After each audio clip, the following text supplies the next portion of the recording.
The Future of Sex by Marshall McLuhan and George B. Leonard. From Look Magazine, July 25th, 1967. Republished nowhere. Well, it finally happened, Michael Murphy of California's Esalen Institute recently said. A young person came up to talk with me, and I couldn't tell if this person was a man or a woman. Now, I've seen plenty of young people of both sexes dressed in slacks, sweater, and long hair, but I'd always been able to find some sexually distinguishing clue. This time, there was no way for me to tell. I admit it shook me up. I didn't know exactly how to relate. I felt it would take a new kind of relating, no matter if it were a boy or girl. This episode is extreme, but it points to a strong trend. In today's most technologically advanced societies, especially urban Britain and America, members of the younger generation are making it clear, in dress and music, deeds and words, just how unequivocally they reject their elders' sexual world. It is tempting to treat the extremes as fads, perhaps many of them are. But beneath the external symptoms, deep transforming forces are at work. Sex, as we now think of it, may soon be dead. Sexual concepts, ideals, and practices already are being altered, almost beyond recognition. Marriage and family are shifting into new dimensions. What it will mean to be a boy or girl, man or woman, husband or wife, male or female, may come as one of the great surprises the future holds for us. We study the future the better to understand a present that will not stand still for inspection. Today, corporations, foundations, and governments are asking a new breed of experts called futurists to tell them how things are going to be. These futurists tend to limit their predictions to things rather than people. Their imaginations and their computers fight future wars, knit future systems of economics, transportation, and communication, build future cities of fantastic cast. Into these wars, systems, and cities, they place people just like us, and thereby falsify all their predictions. By default rather than design, most futurists assume that human nature will hold firm. They ignore the fact that technological change has always struck human life right at the heart, changing people just as it changes things. This may be especially true of sex. A history of mankind in terms of sexual practices would make wildly variegated reading. Many ancient civilizations, for example, encouraged varying degrees of incest, and the Ptolemies, successors to Alexander the Great, practiced marriage between brother and sister for some 300 years with no obvious ill effect.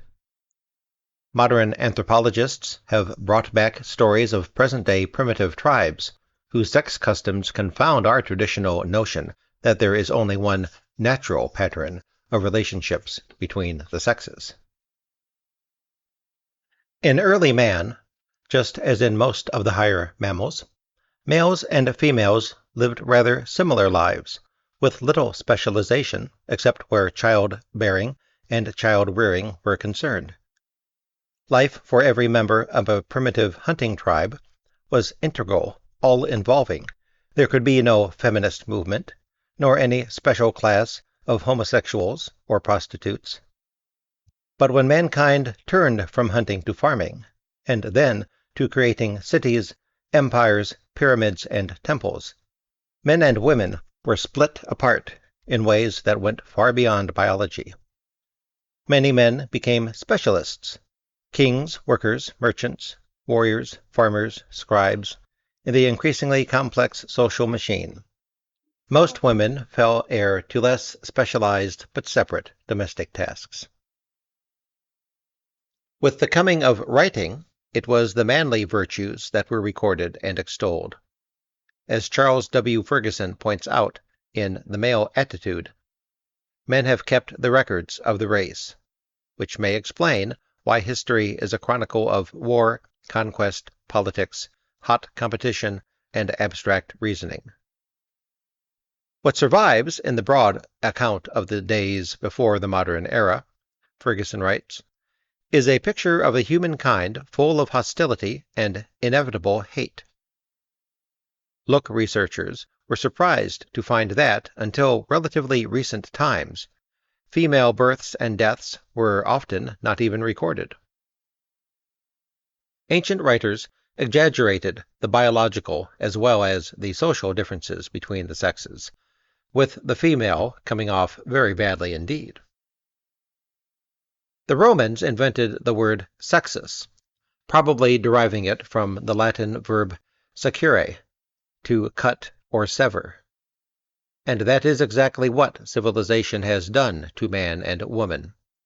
The cutting apart of the sexes rarely has been more drastic than in the industrial age of Europe and America, the period that was presaged by the invention of printing around 1460, and that is now changing into something new right before our eyes. Throughout the Middle Ages, there had been less separateness between men and women. Privacy, for example, was unwished. Houses had no hallways. Bedrooms served as passageways and sleeping places for children, relatives, and visitors, along with married couples. Under such circumstances, the sexual act merged easily with the rest of life. Language, now considered intimate or vulgar, was part of ordinary conversation. Childhood did not exist as a separate category. At about age 7, children simply moved into the grown-up world. Paintings of that day depict the young as scaled-down adults, even to the matter of clothing.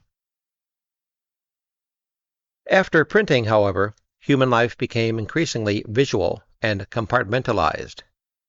Architecture took up the idea of visual enclosure, with private rooms connected by hallways.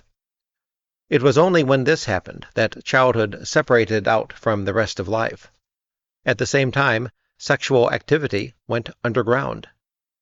Hidden and mysterious, it receded into a realm apart from ordinary existence, becoming more and more fraught with a special intensity, a vague anxiety. Indecency, pornography, and obscenity came into being as a result of specialist stress on separate parts of the body. By the time of Queen Victoria, the split between sex and the proper life was complete. Any wedding night after a 5 to 10 year engagement was likely to be trauma. Freud flushed sex up out of the underground, but he, like his contemporaries, saw it as an explosive, a possible threat to whatever held civilization together. In his time, and even up to the present, the forces of life seemed constantly at odds with one another. Since the Renaissance, it has seemed necessary to pen them up in separate compartments. The industrial age built more than its share of these boxes. It split class from class, job from job, profession from profession, work from play, divorced the self from the reality and joy of the present moment, fragmented the senses from the emotions, from the intellect, and perhaps most importantly of all, created highly specialized and standardized males and females. The ideal male of the industrial age was all man. He was aggressive, competitive, logical. This man of action was also an apostle of the abstract, and he feared to show much emotion. The ideal woman, for her part, was emotional, intuitive, guilefully practical, submissive. Maleness and femaleness were separate territories. Man and woman shared only a tiny plot of common humanity. The wonder is that the two could get together long enough to continue the race. When sex, under the influence of Freud, factories, the automobile, and world wars, came out into the open to become sex, A peculiar thing happened. People were supposed to be free and frequent with their sexual activity. Women were supposed to turn from Victorian propriety to passionate responsiveness. And yet, the basic ideals of maleness and femaleness continued unchanged. It was like a revolution without popular support. A lot of slogans, shouting, and confusion, but not much revolution. The only real attempt at change up until the present turned out to be abortive. Women of feminist persuasion, viewing the action and the power over there in the arena of aggressiveness, specialization, and hot competition, tried to take on the attributes of maleness. How ironical! They may have been heading in the wrong direction. When the Victorian novelist George Meredith wrote, "I expect that woman will be the last thing civilized by man," he was unknowingly describing her fitness for the post-civilized electric age. Where the old technology split people and the world apart, demanded human fragmentation, the emerging technology is putting Humpty Dumpty back together again. It is most doubtful in the new age that the rigidly male qualities will be of much use. In fact, there may well be little need for standardized males or females. Trying to define a new sexuality in the industrial period, D.H. Lawrence placed his characters against a backdrop of factories, mines, smokestacks. His most successful sexual hero, in Lady Chatterley's Lover, was a gamekeeper. He may be viewed as the closest Lawrence could get to the primitive hunter. In a sense, the man of the future will be a hunter, an adventurer, a researcher, not a cog in a social machine. The coming age, linked by all-involving, instantaneous, responsive, electronic communication, may seem more tribal, less industrial. The whole business of sex may become again, as in the tribal state, play, freer but less important. When survey takers prove that there is no sexual revolution among our young people by showing that the frequency of sexual intercourse has not greatly increased, they are missing the point completely. Indeed, the frequency of intercourse may decrease in the future because of a real revolution in attitudes toward, feelings about, and uses of sex, especially concerning the roles of male and female. What are those young men with long flowing hair really saying? In what may seem a ludicrous overstatement, they are sending a clear message to all who will listen. We are no longer afraid to display what you may call feminine. We are willing to reveal that we have feelings, weaknesses, tenderness, that we are human. And, by the way, we just may be ridiculing all of those uptight movie males with cropped hair and unflinching eyes. We're betting they can't touch our girls. Indeed, the long-haired boy's appeal is not aesthetic, but sexual, not private, but corporate. Bear in mind that the Beatles' dazzling early success, long before their remarkable musicianship came clear, was conferred upon them by millions of young females who were transported by those page-boy hairdos and those sensitive faces.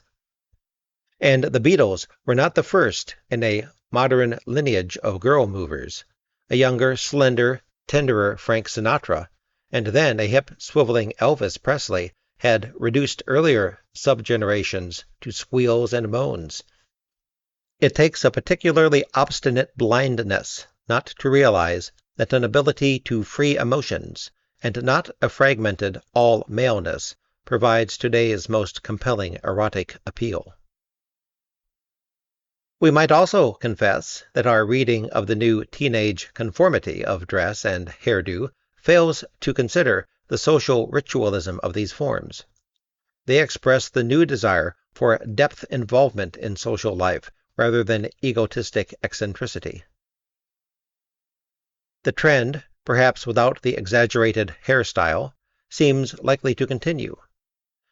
The all-sensory, all-pervasive total environment of the future may be no place for the narrow-gauge, specialized male. Emotional range and psychic mobility may be valued. Heightened intuition may be required. The breed of hombre generally portrayed by John Wayne is already an anachronism. "Be a man," the hombre bellows, and the more perceptive of our young laugh. And if the narrow-gauge male is not laughed out of existence, he may literally die out. Specialized competitive man is particularly susceptible to the maladies of the involuntary muscle, nervous, and vascular systems. A U.S. male's life expectancy now is 7 years less than a female's. Figures on earlier times are impossible to verify, but one thing is sure, the gap has never been greater. Men who operate inside the boxes of fragmented civilization, whether bus driver, production line worker, or professional specialist, die off at an alarming rate from the heart and gut diseases. Figures for the peptic ulcer are particularly revealing. Deaths for white men are 4 times that for white women in the U.S. But the female death rate, as women have started pushing into the man's world, has been rising. And what about today's younger generation, those under 25? Here are the children of TV and science fiction, the pioneers of the electric age, the first humans to sample, even briefly and incompletely, the less fragmented, less competitive, more involving future.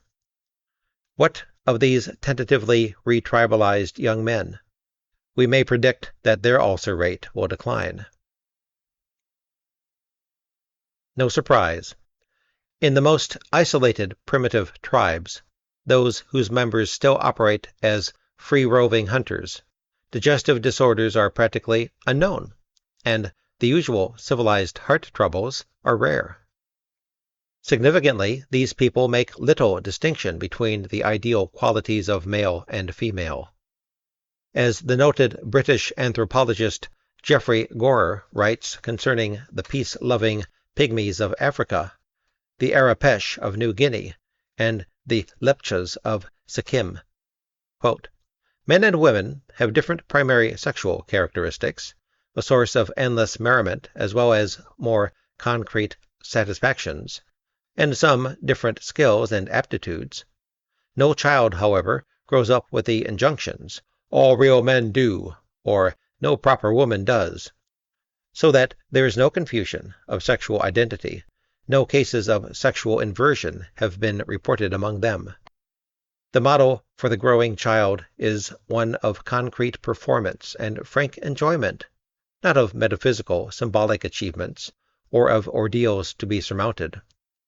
They do not have heroes or martyrs to emulate, or cowards or traitors to despise. A happy, hard-working, and productive life is within the reach of all." End quote. It would seem that being a man, in the usual aggressive Western sense, is, if nothing else, unhealthy. To live an ordinary peacetime life in the U.S., as a recent Army study of the nervous secretions of combat soldiers in Vietnam shows, is as bad or worse for your gut, heart, and nervous system as facing enemy bullets. But the present fragmented civilization seems on its way out, and what being a man means could swiftly change. Extremes create opposite extremes. The specialized, narrow-gauge male of the industrial age produced, in ideal at least, the specialized woman. The age stressed the visual over the other senses. The fast development of photography, and then movies, helped pull femaleness up from the context of life, of actuality, and make it something special, intense, hot. Grotesque and distorted extremes tend to pop out just at the end of any era, a good example being the recent rash of blown-up photographic nudes. The fold-out playmate in Playboy magazine, she of outsized breast and buttocks pictured in sharp detail, signals the death throes of a departing age. Already she is beginning to appear quaint, not sexy. She might still be possible, for a while, in a wide-screen color movie, another hot medium. But try to imagine her in that same artificial pose on the intimate, involving, cool television set in your living room. Don't throw away your Playboy foldouts, however. Sooner than it may seem possible, those Playmate-size nudes may become fashionable as collector's items, having the same old-timey quality for future generations that cigar store Indians and Victorian cartoons have for us. This is not to say that nudity is on its way out. On the contrary, it will most likely increase in the neo-tribal future. But it will merge into the context of ordinary living, becoming not so much lurid and sexy as natural and sensuous. And already, new sex symbols poke fun at the super-female. Notable among them is the boyish and gentle young model known as Twiggy. Sophia Loren, for example, is to Twiggy as a Rubens painting is to an X-ray. And what does an X-ray of a woman reveal? Not a realistic picture, but a deep, involving image. Not a specialized female, but a human being. It is toward a common humanity that both sexes now tend. As artificial, socially imposed distinctions disappear, the unalterable essentials of maleness and femaleness may assume their rightful importance and delight. The lusty Gallic salute, Vive la défense, rings truer about biology than about mores, mannerisms, and dress. Even fashion speaks. Glamour was a form of armor designed to insulate, to separate. The new styles, male and female, invite dialogue. While both sexes will probably change, most men will have farther to go than most women in adjusting to the new life. In an unspecialized world of computers and all-enveloping communications, sensitive intuition and openness will win more prizes, if you will, than unfeeling, simplistic logic. Right now, it is impossible to guess how many companies are being held together by intuitive and sensitive executive secretaries. Fortunate is the enterprise that has a womanly woman, not a brittle feminist dame, as a high-level officer. Many forward-looking corporations, especially in the aerospace industry, already are engaged in sensitivity training sessions for their male executives. The behavior encouraged in these sessions would make a John Wayne character wince.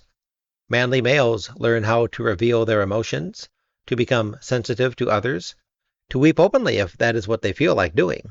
All this in the pursuit of higher profits. Sensitivity works. The new technology, complex, interrelated, responsive, demands it.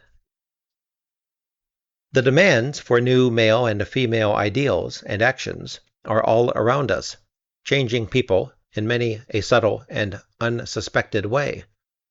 But there is one specific product of modern technology, the contraceptive pill, that can blow the old boundaries sky high.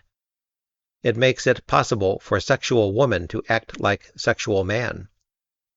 Just as the bomb instantly wipes out all the separating boundaries essential to conventional war, the pill erases the old sexual boundaries in a flash.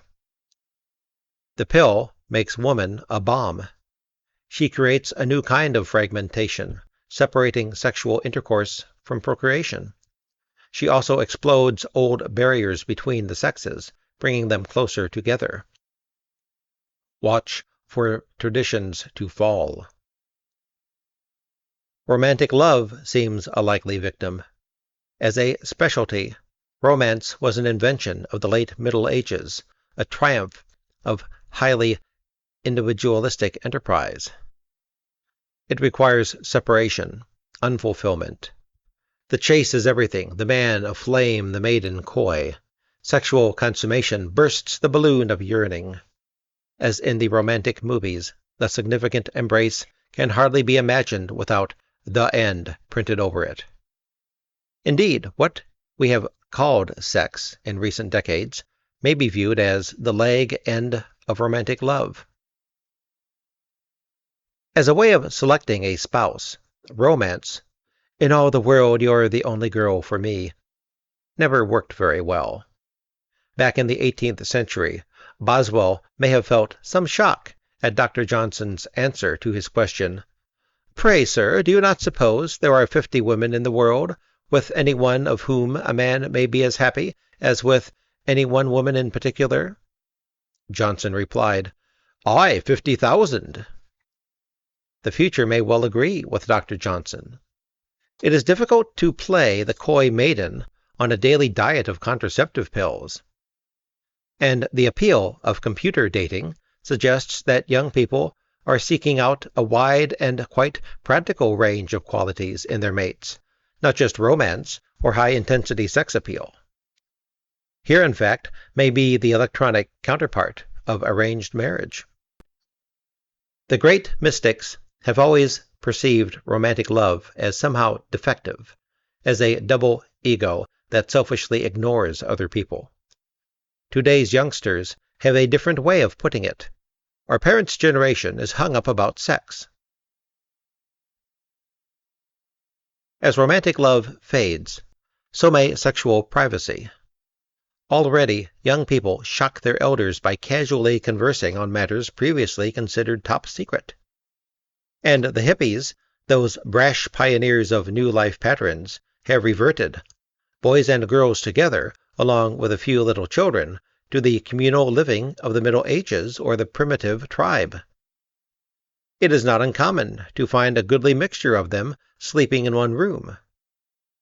Readers who envisage wild orgies just don't get the picture. Most of the hippies are not hung up on sex. To them, sex is merely one of many sensory experiences. It is available when desired, therefore perhaps not so desperately pursued. Today, sex is returning to the adult world, just as childhood is once again becoming enmeshed in grown-up matters. The dream girl or dream guy is becoming as odd an idea as the dream house in a world of integral urban design. Sex is becoming secondary to the young. At the same rate that it becomes accessible, it is cooling down. A couple of teenagers like Romeo and Juliet would now have some of their most dramatic moments deciding on the kind of education they want for their children, plus a second career for Romeo in middle age. In future generations, it seems most likely that sex will merge with the rest of life, that it will settle down and take its place within a whole spectrum of experiences. You might not think so, what with the outpouring of sexed-up novels and plays since World War II. But these, like the slickly pictured playmates, bring to mind the death rattle of an era. When a novelist like Norman Mailer contends that man is boxed in by civilized constraints, he is quite right. But when he goes on to say that the free human spirit can now assert itself mostly through sex and violence, he is being merely Victorian. The more that modern writers present sexual activity as a separate, highly defined, hot aspect of life, the more they hasten the death of sex. Most literary novelists have not yet discovered the present, much less glimpsed the future, which is one reason why so many of the brighter college students have turned to anti-novels, and in spite of its questionable literary reputation, science fiction. Robert Heinlein's Stranger in a Strange Land, a popular underground book, tells of an attempt to set up Martian, rather than the usual human, relationships here on Earth. In these relationships, what we term sex is communal and multisensual. There is no sharp artificial distinction between male and female roles. Sex blends with other activities that might be called mystical. And there is even the need for a new word. Heinlein calls it growing closer, for this demi-erotic mode of relating. Many young people see something of their own aspirations in the Heinlein book and others similar to it. Norman O. Brown, Life Against Death, Love's Body, strikes an equally sympathetic response with his thesis that civilized man has even fragmented his physical person. According to Brown, many people can feel sexual pleasure only in the sex organs themselves. The rich sensory universe of the rest of the body has been deadened. Just as the electric age, with its multitudinous communication aids, is extending the human nervous system outside the body, it is also creating a new desire for exploration inside the self.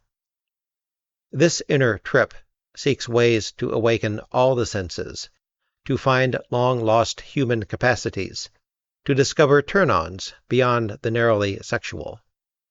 One instance of this new drive for depth involvement is the growing national interest in Oriental religion and philosophy. Another, riskier one is increasing use of LSD and marijuana among young people. These drugs, the experimentalists claim, very quickly blow your mind, which is to say, they knock out the old partitions within the self, allowing new connections to be made. Some theorists also say that the new rock music with psychedelic light effects can aid the inner traveler. Serious researchers are looking for means of accomplishing even more without the use of drugs. In several centers throughout the U.S., they are working out techniques for awakening the body and senses, especially those other than the purely visual, and for helping people achieve the unusual psychic states described, for example, in the literature of mysticism. The future will likely demonstrate that every human being has capacities for pleasure and fulfillment beyond sex that the present barely hints at. In this rich context, those reports on the death of the American family may turn out to have been premature. Actually, the family may be moving into a golden age. With so much experiment possible, marriage may come later in life than ever before. Future family units may not be separated from each other in little capsules, but may join together in loosely organized tribes. As it is now, the capsular family often has nowhere to turn for advice and encouragement when in need, except to professional counselors or organizations. The informal tribe of the future can provide a sounding board and a source of support for each of its families, far more responsive and more loving than any professional helper. With marriage coming later in life, it may also become a more serious matter, perhaps as serious as divorce. Some couples may even wish to write up a legally binding separation agreement to be revised when their financial and parental situation changes, as a precondition to marriage. Thus, in a sense, marriage becomes divorce. With all this unpleasant business anticipated and accomplished even before the nuptial vows are spoken, divorce becomes far easier and probably far less likely. In any case, the divorce rate will probably fall. Marriage, firmly and willfully welded, centered on creative parenthood, may become the future's most stable institution. The old, largely discredited togetherness was based on stereotyped concepts of each family member's role. The new family, integral and deeply involving, may provide the ideal unit for personal discovery, for experiment in the seemingly infinite possibilities of being human. Each new child can provide a new set of perceptions for all the family. Each develops rapidly, urges change in parents and other children alike.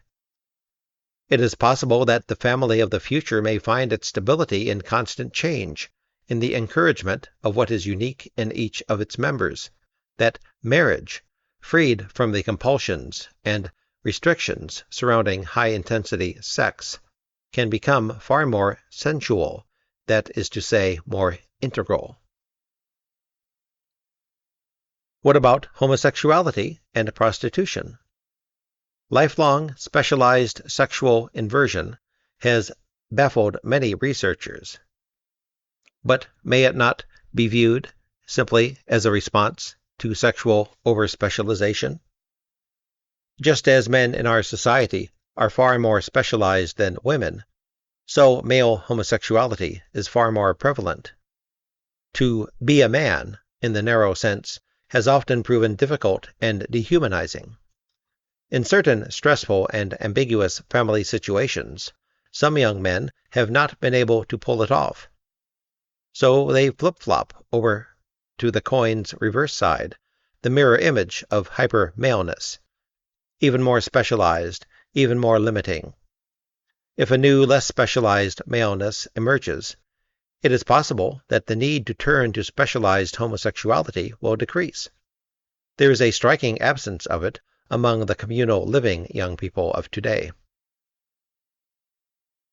As for prostitution, if it is the oldest profession, or if you will, service industry, it is also one of the most ancient specialities, an early consequence of the creation of man in the mass. Armies, merchant fleets, workforces, men without women demanded woman, or at least one aspect of her. So long as men are massed and shipped away from home, this female specialist will likely follow. But, like homosexuality, prostitution may also be looked upon as a response to a certain kind of hyperfemininity. When men, as in the Victorian age and long after, require sexually inhibited wives, they create an equal and opposite demand for sexually uninhibited partners for pay.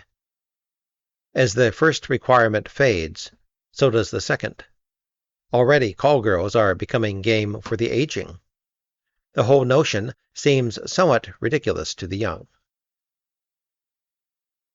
Indeed, the future may well wonder why there has been so much fuss about sex over all these years.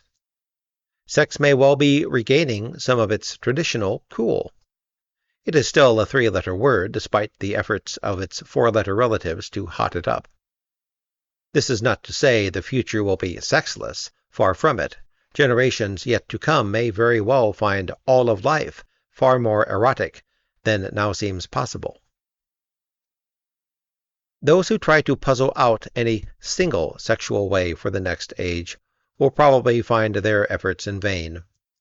Rather, it seems the future holds out infinite variety, diversity. The search for a new sexuality is, after all, a search for a new selfhood, a new way of relating. This search is already well underway. What it turns up will surprise us all.